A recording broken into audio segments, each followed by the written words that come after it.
Welcome dear rockers, कैसे हो आप सभी। तो आज हम लेकर आ गए एक यूनिक फैंटेसी मूवी। तो कहानी की शुरुआत कुछ माउंटेन लायन से होती है, जो सभी आपस में बातें करते हुए जंगल में घूम रहे होते हैं। पिता लायन अपने बच्चों को बता रहा होता है कि मेरे बच्चों, इंसानों से दूर रहना, वो खतरनाक होते हैं, कभी भी जान ले सकते हैं तुम्हारी। लेकिन सबसे छोटा बच्चा कहता है कि हम माउंटेन लायंस तो अच्छे हैं ना, जल्दी किसी इंसान पर हमला भी नहीं करते, फिर वो हमें क्यों मारेंगे। पर पिता लायन कहता है कि इंसान बहुत ही जल्दी अपना रंग बदलते हैं, इसीलिए उन पर भरोसा करना बेवकूफी होगी। छोटा बच्चा लेकिन फिर भी सुनने को तैयार नहीं होता। उसे इंसानों के बारे में जानना होता है, इसीलिए वो उसी ओर जाने लगता है जहाँ इंसान रहते हैं। उसके पिता के लाख मना करने के बावजूद भी वो सुनता नहीं। जिसके बाद हम जे नाम के लड़के को देखते हैं, जो यही लायंस वाला सपना देखकर डर के मारे उठ जाता है। अब दोस्तों, मैं आपको जरा जे के बारे में बताता हूँ। तो असल में जे वही बच्चा लायन है जो खुद को इंसानों में बदल सकता है। इंसानों के बारे में जानने के लिए उसने जब इंसानों का रूप लिया, तभी से वो अपने लायंस के परिवार से अलग हो गया, और उसके बाद से उसको नहीं पता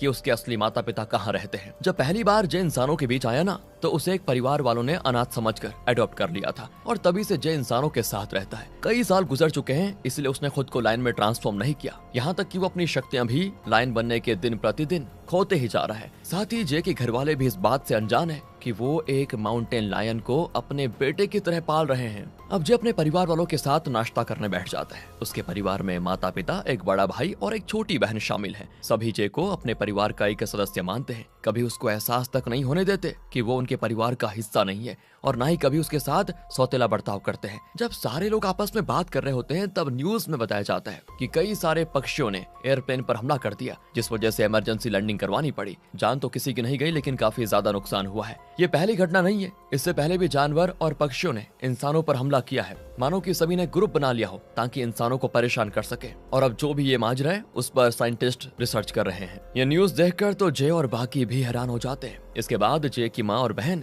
जे को नए बोर्डिंग स्कूल में लेकर जा रहे होते हैं, क्योंकि वहाँ से उसे स्कॉलरशिप मिली होती है, इसीलिए जे को वहीं से आगे की पढ़ाई करनी होगी। जे अब जाना तो नहीं चाहता, लेकिन घर वालों के कहने पर उसको जाना पड़ता है, ताकि नई जगह जाएगा तो उसका दिमाग भी खुलेगा और दुनिया को अच्छे से समझ पाएगा। इसीलिए तीनों बोर्डिंग स्कूल के लिए निकल जाते हैं। अब रात को जब तीनों एक होटल में आराम करने के लिए रुकते हैं ना, तभी जे को कुछ भेड़िए दिखाई देते हैं, जो रात के अंधेरे में किसी फैक्ट्री की ओर बढ़ रहे होते हैं। अब उनको देखकर ऐसा लगता है कि सभी झुंड बनाकर कुछ खास काम करने जा रहे हैं। जे को बड़ा अजीब लगता है, लेकिन वो इस चीज पर उतना ध्यान नहीं देता फिलहाल। अगले दिन तीनों उस स्कूल में आ जाते हैं, जिसका नाम है क्लियर वाटर हाई स्कूल। वहाँ आने के बाद लीजा नाम की टीचर, जो स्कूल की हेड है, वो जैसे उसका नाम वगैरह पूछती है और उसकी माँ को आश्वासन देती है कि अगली बार जब आप यहाँ पर आओगी तो आपको जे में देखना काफी बदलाव दिखाई देंगे। यहाँ और भी कई सारे बच्चे हैं जो सभी आपस में बड़े प्यार से रहते हैं, तो आपको जे के लिए टेंशन लेने की जरूरत ही नहीं है, समझे। ये सुनकर जे की माँ को भी सुकून मिलता है, और वो जे को बाय बाय कहकर वहाँ से चली जाती है। अब माँ के जाने के बाद लीजा जे से कहती है, तुम्हें पता है, हम तुम्हारे बारे में सब कुछ जानते हैं कि तुम इंसान नहीं बल्कि एक शेप शिफ्टर हो। सिर्फ तुम ही नहीं, बल्कि जितने भी स्टूडेंट्स इस स्कूल में पढ़ते हैं वो सब असल में शेप शिफ्टर्स ही हैं, जिनको यहाँ ट्रेनिंग दी जाती है ताकि वो अपनी दोनों पर्सनैलिटी को आराम से मेंटेन कर सके। क्या तुम बता सकते हो कि असल में तुम कौन से जानवर हो। जी तो एकदम हैरान कि टीचर उसके बारे में सब जानती है, बताओ। इसीलिए वो बताता है कि मैं एक माउंटेन लायन हूँ। ये सुनकर तो लीजा एकदम से हैरान भी और खुश भी हो जाती है कि ये तो बहुत ही बढ़िया बात है, क्योंकि इससे पहले तो कभी भी हमारे स्कूल में माउंटेन लायन नहीं आया। तुम पहले हो, सब तुम्हें देखना बहुत पसंद करेंगे। तो वो जे को भी बाकी स्टूडेंट से मिलवाती है। सभी उसको अच्छे से पेश आते हैं, लेकिन जेफरी नाम का भेड़िया दोस्तों भड़क जाता है कि आखिर एक लायन यहाँ पर क्या कर रहा है, क्योंकि इससे पहले जेफरी ही यहाँ पर अपना राज बना के रखता था। लेकिन अब क्योंकि जे आ गया है और जे एक लायन है और जानवरों का राजा लायन ही होता है, तो उसको डर है कि कहीं मेरी पोजीशन छीन न ली जाए। वो तो इतना गुस्सा होता है कि जे से लड़ने भी लग जाता है, लेकिन तब बाकी उनका झगड़ा रुकवा देते हैं। तो अब लीजा जे को एंड्रयू नाम के एक बंदे से मिलवाती है, जिसका ही दोस्तों असल में ये स्कूल है, और वही दुनिया भर से शेप शिफ्टर्स को यहाँ पर लेकर आता है। एंड्रयू तो खुद एक शेप शिफ्टर है,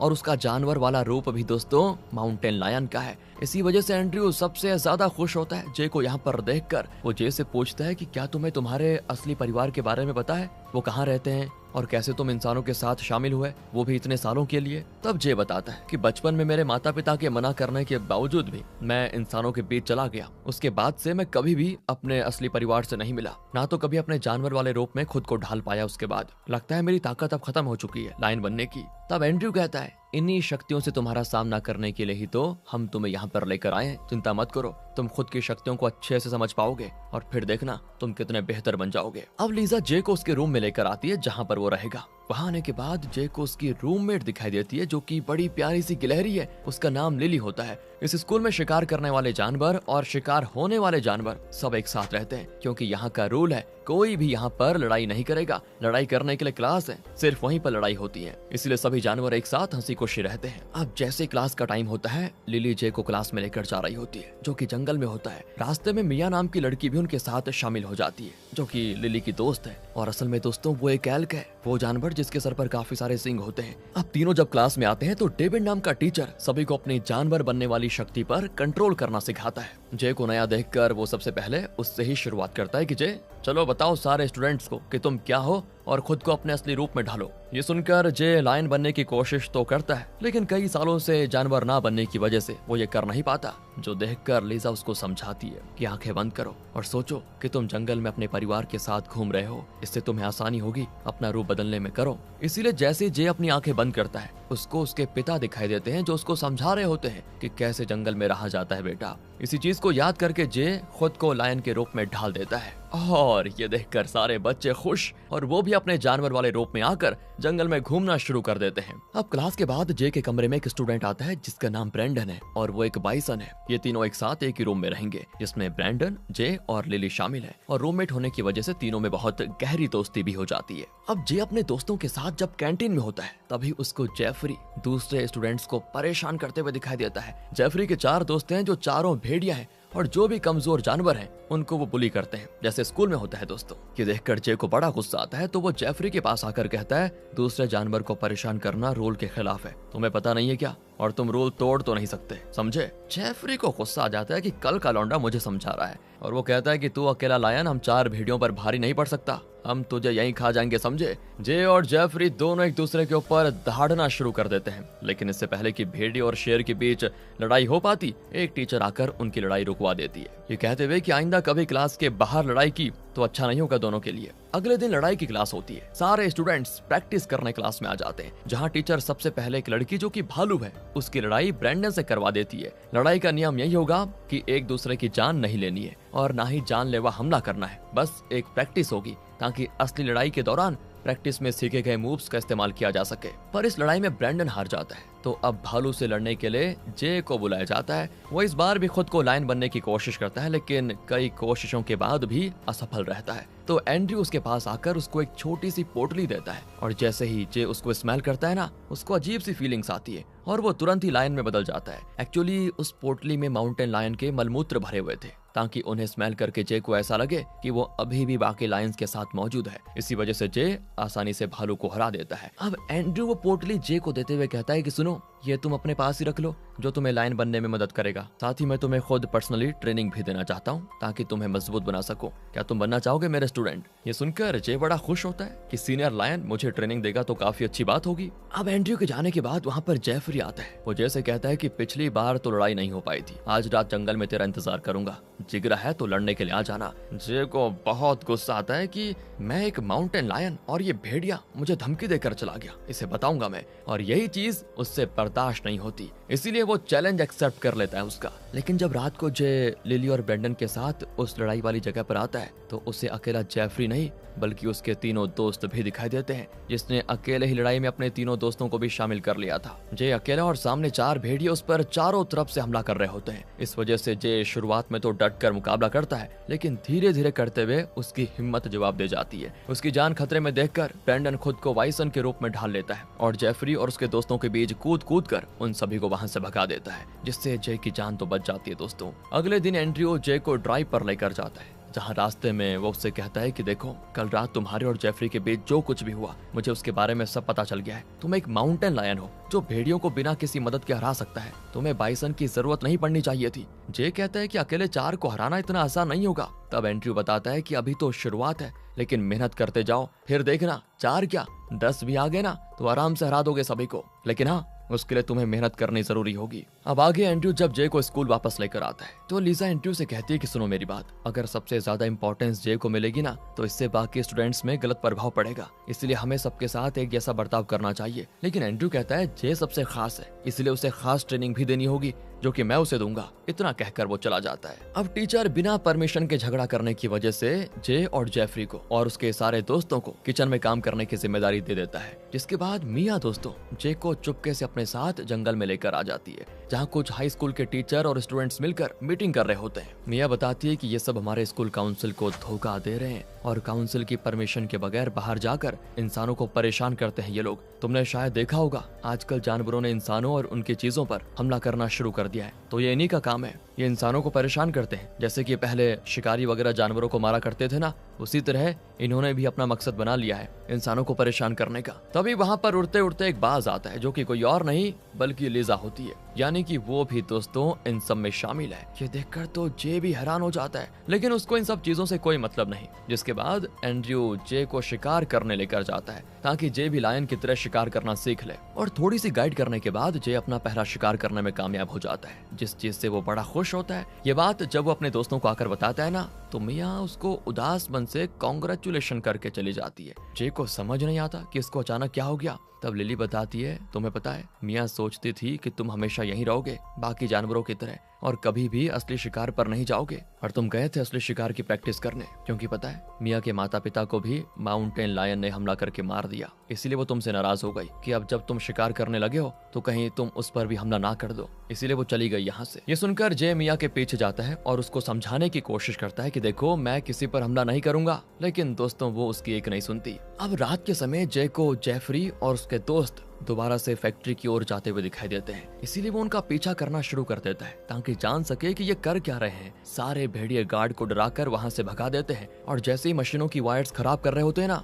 तभी जेफरी की नजर जे पर चली जाती है। ये देखकर वो उससे कहता है कि तुम्हारी हिम्मत कैसे भी हम पर नजर रखने की, जासूसी कर रहे हो क्या हमारी? नहीं छोड़ूंगा तुम्हें इस बार भी, और इस बार तुम्हें बचाने के लिए कोई नहीं आएगा यहाँ पर। लेकिन उनकी लड़ाई हो पाती इससे पहले ही एंड्रयू वहाँ पर आकर सभी को रुकवा देता है और जेफरी से कहता है कि जल्दी चलो वरना हम फंस जाएंगे। ये देखकर जे समझ जाता है कि जेफरी जो भी कर रहा है वो एंड्रयू के कहने पर ही कर रहा है। एंड्रयू जे से कहता है कि मेरे साथ चलो, मैं तुम्हें सब बताता हूँ कि आखिर यहाँ पर क्या चल रहा है। अब वो जे को अपने घर लाने के बाद बताता है हम जानवर इंसानों से पहले नफरत नहीं करते थे, लेकिन अब हमें नफरत हो गई है। तुम्हें वो फैक्ट्री दिखाई दे रही है, उस फैक्ट्री ने आधा जंगल खाली कर दिया, सब कुछ काट कर फैक्ट्री बना दी इन लोगों ने जिसमें केमिकल्स बनते हैं। उस केमिकल की वजह से न जाने कितने ही जानवरों को अपनी जान से हाथ धोना पड़ रहा है। इंसानों को जानवर और वातावरण की कोई फिक्र ही नहीं है। मेरी पत्नी और मेरी बेटी दोनों को एक शिकारी ने गोली मार कर मार दिया। क्या गलती थी उनकी बताओ? वो दोनों तो सिर्फ जंगल में घूम रहे थे जो कि उनका घर भी है, लेकिन वहां कर भी इंसानों ने उनकी जान ले ली। पिछले 50 साल से काउंसिल के लोग इंसान बनकर प्रोटेस्ट कर रहे हैं ताकि जंगल और जानवर को बचाया जा सके, लेकिन इंसानों की हरकत में सुधार आने के बजाय वो अब और ज्यादा जंगल और जानवरों को बर्बाद करने में लगे हुए हैं। इसलिए हमने खुद की टीम बनाई है ताकि अब हम इंसानों को उनकी जगह रहना मुश्किल कर दें, हम इंसानों को वो तकलीफ दें जो वो हमें दिया करते थे आज तक। मैंने तुम्हें इसी मिशन के लिए स्कूल में बुलाया क्योंकि मुझे पता है कि तुम बहुत खास हो और तुम हमारा साथ जरूर दोगे ताकि उन इंसानों को उनकी औकात दिखा सको। ये सुनकर जे एकदम हैरान हो जाता है, लेकिन वो कहता है मुझे थोड़ा टाइम चाहिए जवाब देने के लिए कि मैं तुम्हारा साथ दूंगा या नहीं। एंड्रयू भी कहता है बिल्कुल तुम अपना टाइम ले सकते हो, लेकिन जल्दी बताना क्योंकि एक बहुत बड़ा मिशन है जिसे पूरा करने में हमें तुम्हारा साथ चाहिए होगा। अगले सीन में लिली, जे और ब्रेंडन तीनों टीचर से छुपकर जंगल में खेलने आ जाते हैं, जहाँ ब्रेंडन बाइसन बनकर रेस लगा रहा होता है, पर भागते हुए वो खुद पर से अपना कंट्रोल खो देता है, जिससे होता ये कि वो सीधे सड़क पर चल रही एक गाड़ी से टकरा जाता है। अब ब्रेंडन को तो चोट नहीं लगती, पर गाड़ी के परकच्छे उड़ जाते हैं, लेकिन किस्मत से किसी को चोट नहीं आई होती। वो गाड़ी किसी और की नहीं बल्कि जे के परिवार वालों की होती है दोस्तों, जो उससे मिलने स्कूल आ रहे होते हैं, और आते ही बेचारों की गाड़ी का उद्घाटन हो गया इस तरह से। अब जे के परिवार वाले जब उससे मिलते हैं तो जे को खुश देखकर उन्हें लग जाता है कि हमारा बेटा यहाँ पर बड़ा खुश है। वो उससे कहते हैं कि सैटरडे को हम हाइकिंग पर जा रहे हैं, तुम स्कूल से छुट्टी लेकर आ जाना, खूब मस्ती करेंगे वहाँ पर। जे मान जाता है। उसके परिवार वालों के जाने के बाद एंड्रयू जे को फोन करके कहता है कि क्या सोचा तुमने, सैटरडे को तो हमें एक मिशन पूरा करना है, तो क्या तुम हमारा साथ दोगे? जे कहता है कि देखो मैं ये नहीं कर सकता, सैटरडे को मेरा दूसरा प्लान बन चुका है। एंड्रयू कहता है कि तुम्हें फैसला करना होगा कि तुम इंसानों के साथ हो या फिर हमारे साथ हो। इतना कहकर वो फोन काट देता है। जे को भी बड़ा गुस्सा आता है इस चीज से कि आखिर एंड्रयू इस तरह से मुझसे बात कैसे कर रहा है। अब लिली और ब्रेंडन जब जे के पास आते हैं उससे बात करने के लिए, तो एंड्रयू के गुस्से की वजह से वो उनको ही चिल्लाते हुए वहां से चला जाता है और जंगल में आने के बाद जितना हो सके उतना दूर भाग जाता है। लेकिन जब वो एक जगह आराम करने के लिए रुकता है तभी वहां पर कुछ शिकारी आ जाते हैं जो अपने ड्रोन की मदद से जे को देख लेते हैं और उसके पीछे कुत्ते छोड़ देते हैं ताकि वो जे को मार डाले। उसके बाद वो शिकारी जे को अपने साथ लेकर जाएंगे, ये उनका प्लान है। पर तभी वहां पर एक कौवे के रूप में एक शेप शिफ्टर आ जाती है जो कि उसी स्कूल की एक स्टूडेंट है। वो सबसे पहले ड्रोन को तोड़ती है और जे को गाइड करते हुए स्कूल की ओर लेकर आ जाती है। थोड़ी दूर भागने के बाद जब जे थक जाता है तो वो वहीं पर आराम करने बैठता है, पर तभी वो कुत्ते वहां पर पहुंच जाते हैं दोस्तों। लेकिन वो उस पर हमला कर पाते, जे खुद को इंसान में बदल लेता है। ये देखकर तो कुत्तों की भी आंखें फटी की फटी रह जाती है कि ये क्या देख लिया हमने। अब एंड्रयू जे के पास आकर कहता है कि मैंने तुम्हारे लायंस के परिवार को ढूंढने की कोशिश की, जिससे मुझे पता चला कि उन्हें भी शिकारियों ने मार डाला है। तो क्या अब भी तुम इंसानों का साथ दोगे जिन्होंने तुम्हारे परिवार को तुमसे छीन लिया? अब तो तुम हमारा साथ देना चाहोगे ना? जे का दिल टूट जाता है कि वो अपने पिता से दोबारा कभी नहीं मिल पाएगा, इसीलिए वो गुस्से में आकर एंड्रयू का साथ देने के लिए मान जाता है। और अब एंड्रयू सारे लोगों को उनका प्लान समझाता है कि किसको कैसे क्या करना है। सबसे पहले उन्हें गार्ड्स को डराकर भगाना होगा, उसके बाद बड़ी बड़ी मशीन्स बर्बाद करनी है और फिर पूरे फैक्ट्री में शॉर्ट सर्किट करके धमाका करना है, जिस पर ये सारे मान जाते हैं। लेकिन जे एंड्रयू से कहता है कि मैं आपका साथ तो दूंगा ताकि इंसानों को सबक सिखाया जा सके, लेकिन मैं ये नहीं चाहता कि ये करने में किसी भी इंसान की जान जाए। आप एक भी इंसान की जान नहीं ले सकते, बस ये मेरी शर्त है। ये सुनकर एंड्रयू कहता है कि ठीक है, किसी भी इंसान को नहीं मारा जाएगा, सिर्फ उनकी चीजें बर्बाद की जाएंगी। अब प्लान शुरू करने से पहले जे के ही घर वाले उसको फोन करके कह देते हैं कि तुम आए नहीं बेटा, हम हाइकिंग पर जाने वाले हैं। तो जे कहता है कि माफ करना, इस बार मैं नहीं आ पाऊंगा, वो मुझे थोड़ा अर्जेंट काम पड़ गया है, आप लोग एक काम कीजिए, जाओ एंजॉय करो। इतना कहकर वो फोन काट देता है। अब वहाँ पर लिली और ब्रेंडन भी आ जाते हैं जो जे से कहते हैं कि कहाँ जा रहे हो तुम हमें बिना बताए, कब से तुम्हें नोटिस कर रहे थे हम, कुछ तो बात है जो तुम छुपा रहे हो। लेकिन जे कहता है कि प्लीज अभी कुछ बताने का टाइम नहीं है, मैं बाद में बता दूंगा। जिसके बाद जे एंड्रयू और बाकियों के साथ फैक्ट्री की ओर निकल आता है। अब एंड्रयू और उसके साथ ही जंगल में बनी एक पहाड़ी के पास आते हैं जो कि फैक्ट्री के ऊपर बनी हुई है। वहाँ उन्होंने ढेर सारी लकड़ियों को जमा करके रखा होता है ताकि उन्हें पहाड़ी के ऊपर से नीचे गिराकर सारी मशीन्स बर्बाद कर दे। लेकिन प्लान शुरू हो पाता, जे की नजर नीचे की ओर जाती है जहां उसके परिवार वाले हाइकिंग करने आए हुए थे। उन्होंने उसी जगह पर टेंट लगा दिया था जहां पर सारी लकड़ियां गिरने वाली थी। अब ये हुआ तो सभी की जान जाना तो तय। ये देखकर जे घबरा जाता है। वो सभी को रुकने को कहता है कि हम ये नहीं कर सकते, हमें प्लान रोकना होगा, पर कोई भी उसकी बात नहीं सुनता। वो तुरंत एंड्रयू को कॉल लगाकर कहता है कि प्लीज ये मिशन रोक दो, मेरे परिवार के लोग खतरे में हैं। तुमने कहा था कि इंसानों को खतरे में नहीं डालोगे। एंड्रयू कहता है कि इतने बड़े मिशन में कुछ लोगों की जान तो जाएगी,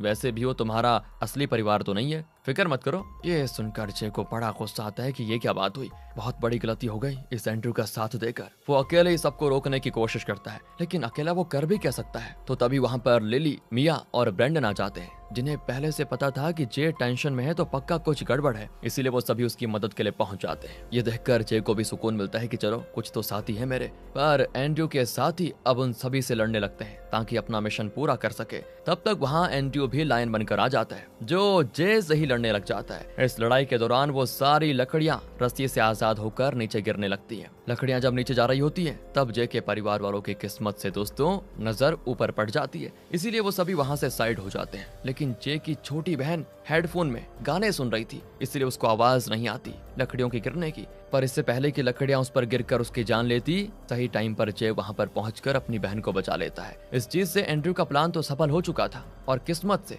जे के परिवार वाले भी बच जाते हैं, जो देखकर जे की खुशी का ठिकाना नहीं। लेकिन वो एंड्रयू के पास आकर उसको बहुत चिल्लाता है कि तुमने मुझसे झूठ कहा कि तुम इंसानों को नुकसान नहीं पहुंचाओगे, अब से मैं तुम्हारी किसी भी बात पर कभी भी भरोसा नहीं करूंगा। एंड्रयू कहता है हाँ मुझसे गलती हो गई, आइंदा ऐसी गलती नहीं करूंगा, माफ कर दो। लेकिन जे उसकी बात को इग्नोर करके अपने दोस्तों के साथ दोबारा स्कूल आ जाता है, जहाँ उसके आने से सभी बड़े खुश होते हैं क्योंकि उसने काम ही ऐसा बहादुरी वाला किया था। और इसी के साथ दोस्तों ये कहानी यहाँ पर खत्म होती है। अब देखिए कहानी में वैसे तो कुछ मूवी पर्सपेक्टिव से देखें एंजॉय के लिए कुछ ज्यादा था नहीं, लेकिन हाँ मैसेज तगड़ा था कि जो हम कर रहे हैं जानवरों के साथ और जंगलों के साथ, वही चीज वो भी हमारे साथ कर सकते हैं कभी भी। तो हमें बैलेंस में रहना चाहिए ना दोस्तों। आपका क्या ख्याल है कमेंट करके बताइए।